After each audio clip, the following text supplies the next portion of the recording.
सरकार ने सरकारी मशीनरी का इस्तेमाल, सरकार ने कोशिश की अफसरशाही के जरिए चुनाव को प्रभावित करने की। बहुत जगह शिकायत आई, नामांकन से लेकर काउंटिंग तक सरकारी मशीनरी का बेजान दुरुपयोग हुआ, लेकिन उसके बावजूद भी सरकार जनमानस की भावनाओं को रोक नहीं पाई। कांग्रेस की जो अंतर्कलह है, जो गुटबाजी है, वो सामने दिखती है।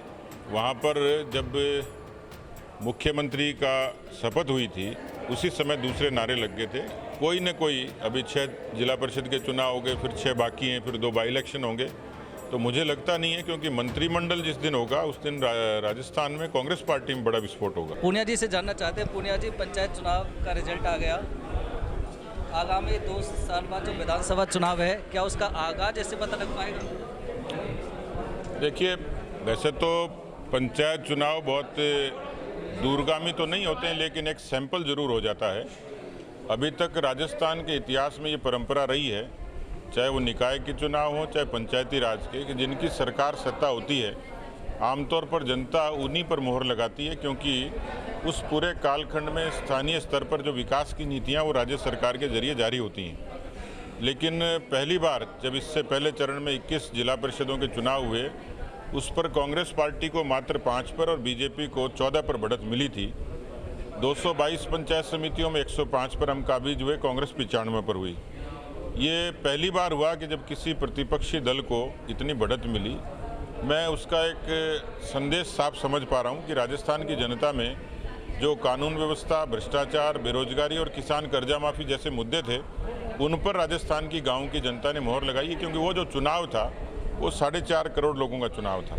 अभी चुनाव था 77 लाख लोगों का, लेकिन सरकार ने सरकारी मशीनरी का इस्तेमाल, सरकार ने कोशिश की अफसरशाही के जरिए चुनाव को प्रभावित करने की। बहुत जगह शिकायत आई कैंपेन के दौरान।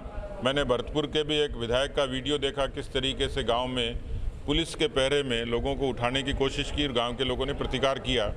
तो ये तो एक नमूना था, लेकिन गिनती से लेकर, नामांकन से लेकर काउंटिंग तक सरकारी मशीनरी का बेजान दुरुपयोग हुआ, लेकिन उसके बावजूद भी सरकार जनमानस की भावनाओं को रोक नहीं पाई।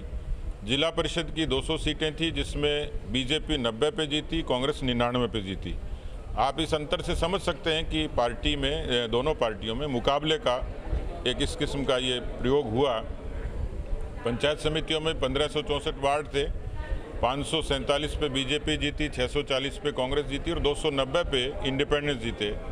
इंडिपेंडेंट्स और बीजेपी को मिला लें तो एक बड़ी संख्या कांग्रेस के खिलाफ मैंडेट के रूप में दिखती है। पूनिया जी, ओवरऑल अगर परिणाम का जो रिजल्ट है उसको अगर हम देखें तो निर्दलीयों ने ज़्यादा बाजी मारी है, जनता का भरोसा निर्दलीय में रहा। लेकिन खास बात जो देखने को मिली, ज़्यादातर प्रधान कांग्रेस के बने, निर्विरोध बने। निर्विरोध कैसे बने, आपके प्रत्याशी खड़े क्यों नहीं हुए, एक बड़ा सवाल। देखिए, ये समस्या इस क्षेत्र में ज़्यादा है, खासतौर पर पूर्वी क्षेत्र में, क्योंकि बाकी जगह लगभग पूरा जो टैली है हमारी, उसमें हम लोगों ने 28 प्रधान पार्टी के बने और 2 आरएलपी के हैं जो हमारे सहयोग से बने।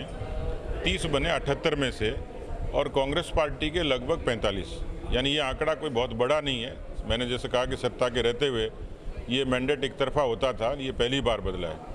यहाँ के बारे में ज़रूर मुझे लगता है कुछ, मैंने जैसा कहा भी कार्यकर्ताओं को भी, कि ये यहाँ एक परंपरा है कि सिंबल पर नहीं लड़ते हैं। हमारी कोशिश रहेगी कि अब आगे भविष्य में जो भी चुनाव होंगे वो पार्टी ये कार्यकर्ताओं को इस बात के लिए तैयार करेगी कि यहाँ पर सिंबल पर चुनाव हो, क्योंकि एक परिपाटी है जिसकी वजह से पार्टी का फिगर भी कमज़ोर होता है और पार्टी का नया नेतृत्व भी तैयार होने में कठिनाई होती है। तो ये केवल यहाँ की समस्या, राजस्थान भर की नहीं है। क्योंकि पिछली बार देखा था आपके 7 में से 5 विधायक थे बीजेपी के, लेकिन इस बार आपके जो पूर्व विधायक हैं उनके क्षेत्र में बीजेपी हार गई थी कंप्लीट। देखिए, वो स्वाभाविक है कि हमें यहाँ पर एक संगठनात्मक तौर पर भी और रणनीतिक तौर पर भी मजबूती की आवश्यकता है। एक सर लिस्ट जो आपने जिला परिषद सदस्य की भरतपुर के लिए भेजी थी, यहाँ पे आके वो चेंज हो जाती है, आपके कार्यकर्ता जो हैं उनकी नाराज़गी सामने आती है कि साहब हमारी टिकट वहाँ फाइनल थी, यहाँ कट गई। ये क्या ड्रामा? ऐसा बहुत नहीं हुआ, कोई एक्सेप्शनल हुआ होगा, और वो हम जो हमारी यहाँ की समिति होती है उस पर छोड़ते हैं रणनीतिक तौर पर, कि वो वहाँ पर उम्मीदवारों को देख के यहाँ के कार्यकर्ताओं में कहीं उनकी राय बदलती है या कोई नई राय आती है, उसके आधार पर व्यक्त करते हैं। क्योंकि ये पहली बार हुआ कि इस तरीके से एक सरकार के रहते हुए अच्छी सीटें हमें मिली। तो अब आपको क्या लगता है, जिस तरह से अब 2 साल रही हैं बाकी कांग्रेस सरकार जिस तरह से चल रही है, कितना आप उनका मुकाबला कर पाएंगे, और कांग्रेस सरकार की स्थिति वर्तमान को देखते हुए उनकी जो गुटबाजी आप कहते हैं गुटबाजी है, कांग्रेस की लड़ाई है, वो कहते हैं गुटबाजी बीजेपी में भी चलती है, उनमें भी सामने आ रही है, तो दोनों ही बराबर की लड़ाई है। कांग्रेस की और बीजेपी में बहुत सारी बातों का फ़र्क है, और कांग्रेस की जो अंतर्कलह है, जो गुटबाजी है, वो सामने दिखती है। वहाँ पर जब मुख्यमंत्री का शपथ हुई थी उसी समय दूसरे नारे लग गए थे, क्योंकि कांग्रेस की सरकार पूरे मैंडेट से नहीं थी, 99 सीटें थी।